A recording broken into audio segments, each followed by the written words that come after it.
Project today is this finger jointed nesting storage box for some card games, and you're invited to watch as I throw it together.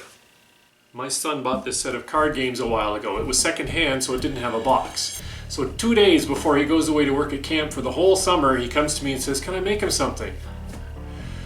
So I went down to my shop on a Friday night at 8 o'clock and I worked for a couple of hours and then finished it up on Saturday morning. And I decided basically at the last minute that I might as well try filming it, so this is guaranteed to be a pretty rough video. The cards are quite small, but the instruction booklet was kind of large. I tried a few different layouts on the bench, trying to visualize and imagine how it could fit together. Finally, I decided that if I folded the instruction manual, and yeah, it was already creased there, so that's okay, I could make a nice compact box. So I pulled some random boards out of my pile of smaller stock. These happen to be elm, and I resawed them in half, which, as you saw, I neglected to film. I then planed them down to about 1/4 inch in thickness and jointed one edge and ripped them to final width on the table saw. I wanted a box 6 inches by 3.5 on the inside, so I added a 1/2 inch for the thickness of the boards and cut pieces 6.5 by 4 inches. Then it was time to switch to a finger joint blade and pull out my screw advance box joint jig. I don't use this a lot, but when I do, I'm always amazed at how quickly I can knock out a full set of finger joints for a box.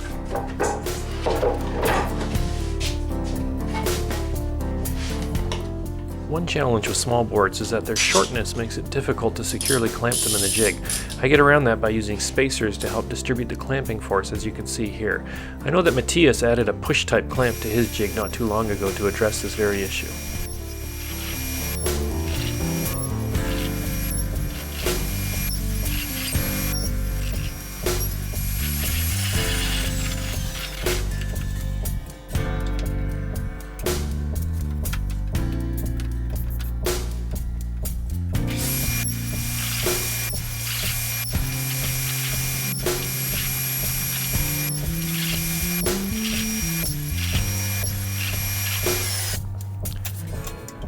Here I'm adding a small dado to the ends to hold the divider.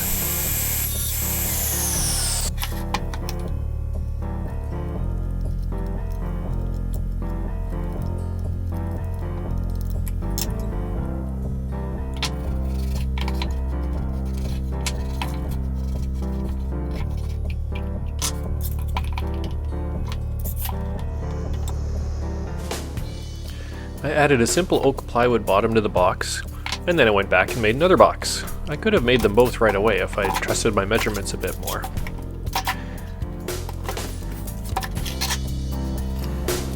In case it's not clear, the first box is the bottom, where the cards and the directions will fit. The second box is larger, which slips over it as a lid. I didn't want to fuss with hinges or catches or anything like that on this project.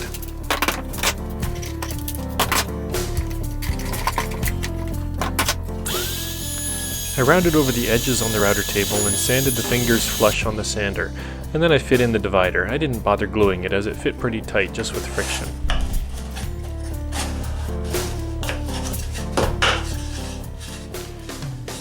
Now the bottom box is intentionally a bit shorter than the cards. That makes it easier to put them in and pull them out. So one last construction detail was to cut a few spacers and glue them inside the top of the lid box so that the lid would then rest on them instead of resting directly on the cards.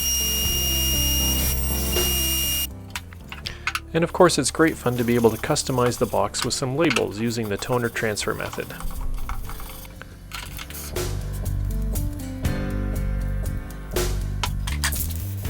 A few coats of spray lacquer and this quick project was done.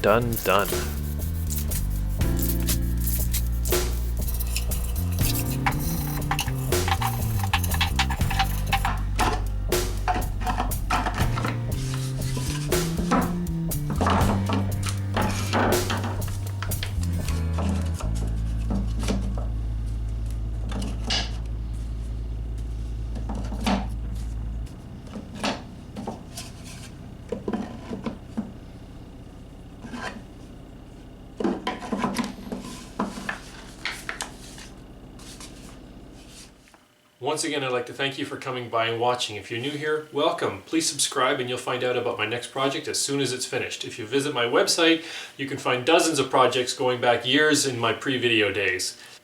I hope you enjoyed this and learned something new to try in your own shop, and we'll see you next time.